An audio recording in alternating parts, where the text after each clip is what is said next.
Let's see, I was born and raised in Worcester. I went to Boston College, lived in Boston for a couple of years, came back home to Worcester the late 90s. And I was a writer, but I didn't really know what to do with my writing. You know, I wrote some plays, some screenplays, some song lyrics. I was always trying to find a group to work with, either making a small indie movie on video or getting involved with a rock band. You know, I just knew that I had that kind of desire to be involved with an art scene. For a few years it was really frustrating. It was just me kind of like chasing around friends and like trying to convince them to work with me, and I never really found a true collaboration, and I kind of hit this artistic wall where I didn't think my writing was getting me anywhere. And one day I just saw this film called Slam, starring a poet named Saul Williams, and it's the first time I'd ever seen someone perform a poem, and I didn't know people did that. Like I was not aware that that was a thing. So it didn't take me long to like just gather up some song lyrics, and I went to the local open mic, which turned out to be the Poets Asylum, in the fall of 2000, I believe was my first time. And I was just amazed. I was completely hooked, you know, by the rush of being on stage, by the rush of performing, and quickly I got really involved writing more and performance poetry and slamming. I was the alternate on the 2001 Worcester Poetry Slam team that went to Seattle, and even there are several levels. You know, at first I was just amazed by all the great local poets, and then all of a sudden I went to a national poetry slam tournament and jaw dropped for a whole week watching people from New York and Seattle and you know, Austin, Texas, and Vancouver, British Columbia, and I came home and I was just even more committed to continuing in the scene. So I went on to be on the Boston Slam team the next year, the Providence Poetry Slam team the year after that. I was really interested in finding out what was going on in other scenes around me, not just being a Worcester poet, but wanting to like kind of connect to all the other great communities in New England. In 2004, I returned to be a member of the Worcester Slam team after my travels away. So we competed in St. Louis at the 2004 annual Poetry Slam. It was right around that time that when I was in Providence, Providence Poetry Slam at the time had a very strong youth scene. They were working with young people, and they were like actively trying to find young people to come and share their work. So I was really energized by the possibilities of getting young people involved in something I cared so much about. It also kind of served to re-inspire me to be involved with Poetry Slam itself. So I started the Worcester Youth Poetry Slam in 2003. Back then we were doing a weekly event at the Worcester Artist Group, which is used to be on Harlow Street. It was in this really nice gallery space called the Sprinkler Factory. They're no longer there, but for 2 years we had poetry slams there. I took my first youth poetry slam team from Worcester to Brave New Voices International Youth Poetry Festival. That was in LA in 2004. And then again we went in 2005 to San Francisco. Brave New Voices is like the annual national poetry slam for young people, for teenagers. So though that really opened my eyes, made me, at first, to me it was an investment in the local poetry scene. It was to try to bring up the next generation. But then it started to dawn on me that this was a lot bigger than just investing in my local poetry scene. I thought it was something that could like really reach a lot of young people and for the good of the community, not just for the art of it.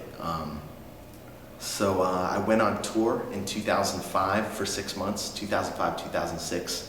I did a 6-month tour, just lived in my car, basically lived on people's couches and floors, and you know, performed almost every night and just kind of passed the hat gigs and sold CDs and just kind of really traveled the country and just sort of, a friend of mine once phrased it as playing a year of amateur baseball, you know, like minor league baseball, which, you know, was kind of profound to me. I was like, yeah, it felt a lot like that. And then I kind of took a break from being a performer after that. I was a little burnt out after being on the road that long. I just got a full-time job and just chose to only keep the Youth Slam going and not really be as involved myself.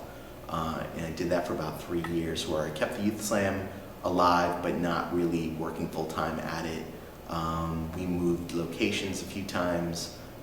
We managed to go to Brave New Voices again in 2007 in San Jose. The following year in Washington, D.C. The year after that in Chicago. And then it was around 2009 that I chose to leave my job and try to make a full-time living at being a poet, a teaching artist, and a youth activist. So I really, I got grants from the city of Worcester to start up a youth poetry slam and a college poetry slam at Clark University, because I had some ex-youth poets who were going to Clark, and we decided to kind of collaborate on a monthly series where we had money from the city, from the grant, to bring in like really great poets from all over. And we had a youth poetry slam that night, and we had a college poetry slam that night, and it really kind of, it was a great series. Like we got a lot of interest in it. We got some news coverage. We had more young people participating, which was kind of the point of it. And because Clark University had a lot of great spaces and they had a club there that wanted to work with us, it was just a no-brainer to like do events there. So that continued. It still kind of continues to this day. But in 2010, I started collaborating with some Boston poets and some poets from around the state. We created a collective called Mass Leap Collective, which stands for Literary Education and Performance. And our initial goal was to provide a statewide youth poetry slam tournament and festival. So we quickly connected with Mass Poetry Outreach Project, which is a 501c3 nonprofit that they put on an annual festival themselves, but they're also very interested in reaching out to young people. So we got on board with them, and in April of 2011, in April 2012, I was co-director of the very first Louder Than a Bomb Massachusetts Youth Poetry Slam, which was an amazing experience. We were able to find 16 different communities that had young people interested in Poetry Slam. We had 100 teenagers compete at the first tournament. We got space at MIT. We had some funding from a couple of corporate sponsors and from the nonprofit, and we had over 1,000 people over the course of 4 days at 4 different venues, and it really felt like we were starting this amazing movement. It just so happened that some of the Worcester Poetry Slam, I couldn't really do both anymore. I couldn't like run the festival that they were competing at and coach them, so I handed them off to, I kind of resigned. Not that it was a big paid job or anything, but I had to resign, and I put it in the hands of one of my youth poetry alumni named Kate Richardson, and she was the coach of the first Louder Than a Bomb team from Worcester, and they won the championship, which was cool, to see that some of the young people I had worked with for years before, were continuing. So right now in Worcester, there's a fair number of places to perform poetry. There's the Poets Asylum, which has been there for 20 years. It's the flagship poetry slam. There is Youth Poetry Slam actually runs out of the Poets Asylum now because Clark University is strong enough on their own that they could run their own events, and I don't have the time to like collaborate directly with them. They have their own events on a monthly basis. The Poets Asylum is now doing like a monthly youth poetry slam there. And meanwhile, I'm almost working full-time with Mass Leap, just on doing more demonstration slams in schools, doing workshops at schools, residencies, special events. It's becoming my full-time job. I still need to find other work elsewhere sometimes, but that is my personal goal, is to be a full-time poet, but like a poet who writes and performs, an organizer who does events, and a teaching artist who goes into schools and teaches performance poetry. So, and I also run the Dirty Jaren Poetry Show with an ex-youth poetry slammer named Nicholas Earl Davis. The two of us run a Monday night. It's a show. We have a house band that plays with poets. We have an open mic. We have a featured poet every week. We have a featured musical guest every week. We have visual artists that come and paint during the show, and we auction off their work, and we have fun challenges. So we don't run a poetry slam competition, but like it's very much the same spirit of performing poetry rather than just, you know, reading it from a book. So that happens every Monday night at Ralph's Diner. So that's one of, I'd say maybe one of the more popular events in Worcester that's going on right now. So let's say, what are your inspirations? What are your poets that like inspire your work? Right. I'm one of those reluctant poets who, most of my favorite poets are performance poets. So maybe, you know, when I used to pick up books when I was younger, I used to read novels. So I was a big, you know, I started out with like Bukowski, Charles Bukowski. Then I got into some of the Beat generation writers and moved on to like Hemingway and Faulkner and Henry Miller. I was a huge fan of like literature, and you know, moved on from there to like Dostoevsky and Tolstoy and some of the Russian writers. So I found a lot of poetry in that sort of semi-autobiographical narratives. You know, I read some poetry, but mainly would find more inspiration from hip hop music or song lyrics or movies. You know, I found that I was a really huge movie fan, a really big music fan, and I didn't really read a lot of poetry, and I still don't read a ton of poetry, but like I do watch a lot of poetry because I love the musicality of the language. I love the performance. I love like there's an immediacy to performance poetry. There's a connection there that it's someone that like you see breathing up on stage. I've gone on to read some poetry since then, but mainly like I'm really into watching people perform. So some of my favorites in the poetry slam scene, I would say that, who are my favorites? I have a ton of favorites. Rachel McKibbins is amazing. Let's see, Jeffrey McDaniel was a performance poet, even though he's kind of moved into academia. Jeff Kagan Trenchard, I'm a big fan of. There have been some Worcester poets that continue to inspire me all the time. Tony Brown is a really great Worcester poet.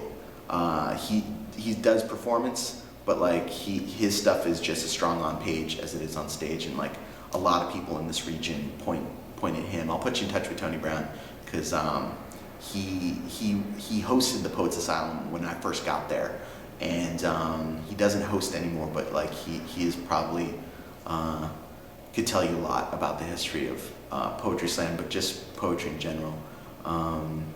Let's see, Brian Ellis from Boston but now lives in Portland is a great poet, one of my favorites. Caroline Harvey is a great poet out of Boston. Simone Beaubien runs the Boston Poetry Slam now, but she's a fantastic performer in her own right. It's almost like you name a region in this country, I could tell you like my top couple of favorite poets from that area, you know? Just because after 12 years of being involved as a performer, touring artist, and an organizer, like I've been really blessed to be able to see poets from all over. You know, all these regions have some different styles and voices. You're interested. How about like what do you like to write about? What I like to write about, when I first started, I was all about writing about how much I love poetry. My first year or so, I had a ton of poems about how profound it was for me to find this community. So I was just, every time I hit that notebook, it just seemed like I was just sort of celebrating my discovery of this scene. So early on, that was like a lot about what I was about. I was heavily influenced by hip hop at the time, so I was doing a lot of intricate internal rhyme schemes, and like I was just trying to be I was trying to be a verbal acrobat on stage. I was trying to like write as many rhymes as I could. Yeah, I was trying to like up the degree of difficulty on what could come out of my mouth and how fast, because I was super fast. And yeah, I think I will say that it was just at the time, I was just so excited, and that energy just couldn't even be stopped. Eventually, I just started becoming more of a storyteller. Every now and then I still use rhyme and alliteration and things like that. But I think I'm more of a storyteller now. Like, I write about my life mostly, or if I write about the world outside of my life, it's usually through that lens. So there are a lot of political poets who will write a political poem almost like an essay, where they have a topic and they have their argument, and like they really want to sway you to think about something in an interesting way. I might take the same idea, but like filter it through a personal narrative story. So I kind of got more into that sort of writing. Every now and then I get a little experimental with working with noise, just different musical elements of writing that are available. But yeah, generally I try to push myself in different directions and see what works, and sometimes I'm able to marry them in one poem. At first, I think a lot of people viewed me as somewhat of a comedic poet,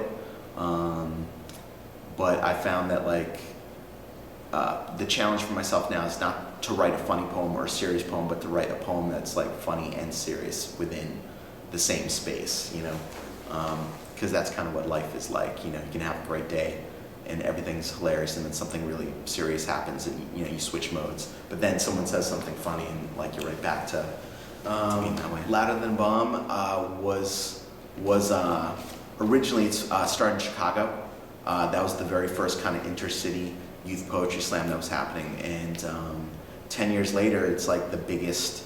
They chose the name Louder Than a Bomb because it was like right after September 11th, mm-hmm. and they wanted to like capture the energy that was happening with young people, and they, obviously like they think that the voices of the next generation can be louder than any kind of violence that can come in the world. So we adopted that name with their blessing, because we're sort of on the same idea that we want to reach as many young people in this community as possible.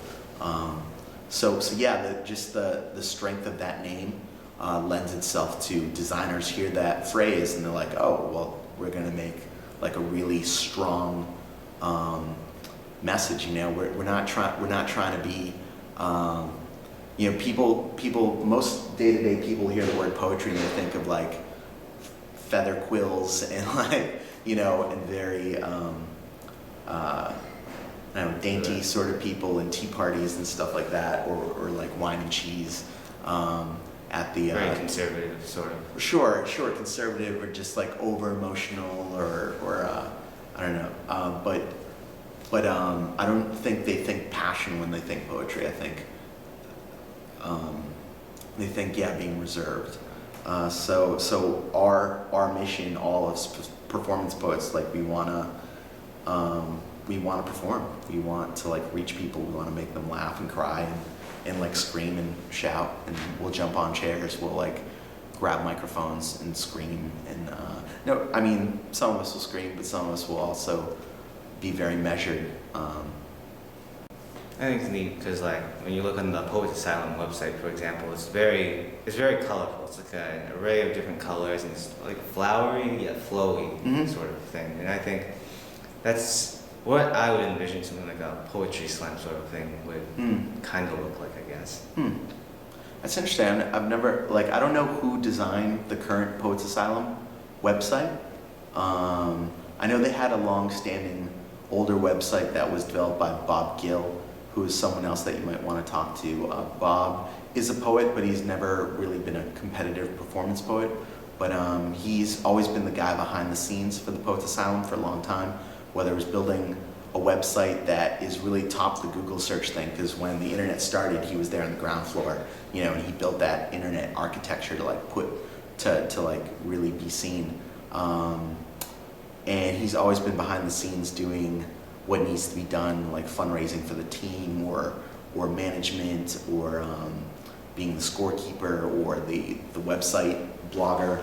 So he's a really good guy, and he's been responsible for the Poets Asylum in a way, like being as professional as they are, because poets aren't exactly the most professional folks in the world, so sometimes it takes somebody to do extra work. Yeah, the Dirty Jaren website, Dirty Jaren is that other reading that we do. It is, we pay attention, like we've had 3 ad campaigns, because we're also supported by the Worcester Arts Council, so we've been able to like hire artists visual artists that we really like to do our promo. So this year's promo is like Shakespeare in a mugshot, like after a bad night at the bar, because it is a bar reading and is a little more unruly than your normal poetry slam even. So Shakespeare's got like a black eye and like a Band-Aid and like tattoos and stuff like that. So he definitely like looks all tussled up and stuff. And then the year before that, it was all of us that work on the Dirty Jaren Poetry Show. We have an image of that famous World War II image with like the soldiers holding up the flag. We have all of us holding up like a microphone, and we had someone manipulate that Photoshopped image so that it looks like we're all holding up this huge microphone, because we think like making people care about art is sort of a battle. And even the year before that, it was like we had a Wheel of Fortune kind of theme, where me and the co-host Nick Davis are like Pat Sajak and Vanna White. Just we have a very fun attitude about ourselves, and we don't take ourselves that seriously, even though we take poetry very seriously. But like we like to frame it within more of a fun night, that someone that maybe doesn't go to poetry readings will come to our show and like, yeah, they laugh at some of our antics. But at the end of it, like they're going to hear something that they really connect to. Okay. So I understand now that you're working a little bit outside of Worcester and trying to do everything in Massachusetts in general. So what makes Worcester unique? What makes Worcester unique is that outside of central Massachusetts, it's almost like no one really knows about us. We're a really large city. We have a lot of colleges, we have a lot of things going on in this city, but we don't get a ton of national attention, which on the poetry scene is interesting, because it seems like a lot of poets know about us, but because they have to visit us first, So kind of, I don't know. I don't know if we have the freedom to kind of play with any style or that we want to, because we're not Boston, so we're not expected to be Boston. So we have this mixture of being a little more rugged or street savvy or what have you, because Worcester's just a grittier town than Boston, or I don't know, yeah, we're considered a blue collar working class city, which some people would want to stray from that, but other people, Worcester poets embrace that. Like we feel that we're real. Not that other people aren't real, but like we just feel that we have this. We deal with the weather. We deal with like